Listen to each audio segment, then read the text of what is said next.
I'm Erin Bundock. I'm a mixed media artist working out of Winooski.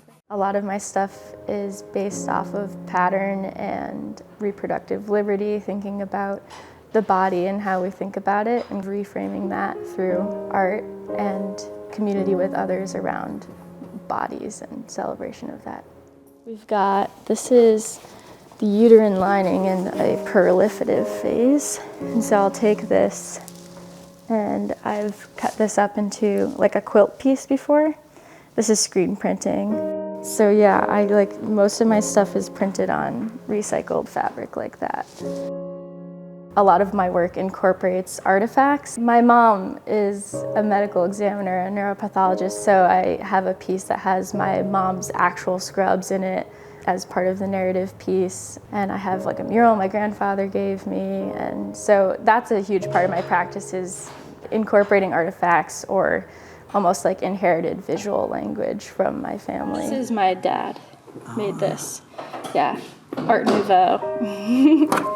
A box of some of his old blocks. So there's like that, like Brett 1994. He's got this, but there's this one of my mom, which I want to do a bunch of prints with. I think having it be family artifacts has them be a little bit more charged. I have my mom's old textbooks from when she was going to med school that I look at for some of my collage making or print making. This is my mom's histology book, which I use like a fair amount to look at like pictures like this. These specifically are different phases of the uterine cycle. Over here I've got different parts of the histology. I have some of her film photos she took on microscopes, and I haven't touched those yet because those are like very like high level artifacts in my opinion.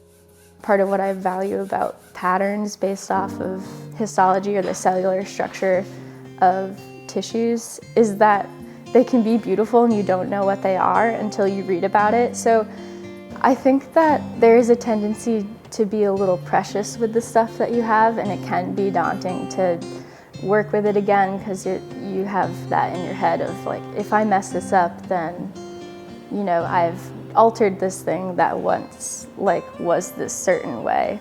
I think that I get a sense when I'm making art with those artifacts, it's like another way of reconnecting with my family in a way, that they have trusted me with these artifacts to do what I feel like I can do with them. And so I think it's a good way of coming closer with my family, but also my work.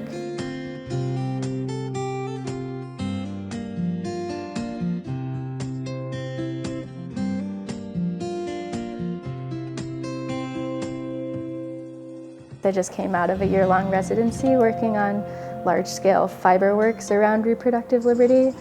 I have my opinions, but I think a lot of the time with topics like that or intimacy in general, people have their own stances on it, and it's hard to come at pieces that are telling you what to think.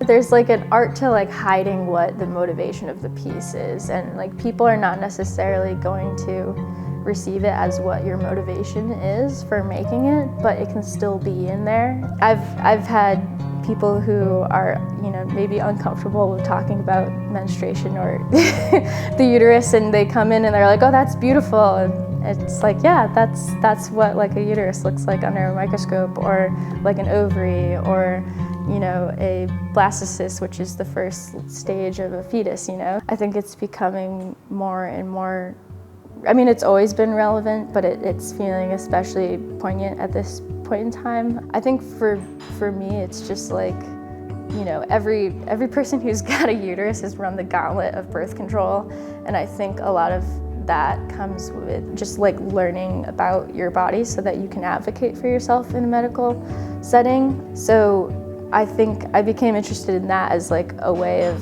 personal healing, but also a space to maybe be a space of healing and coming to understand one's own body in of itself.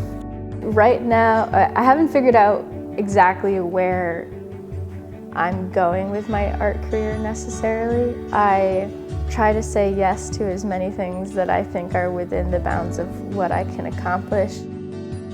The last year I've been really focusing on building up a community of artists of different ages.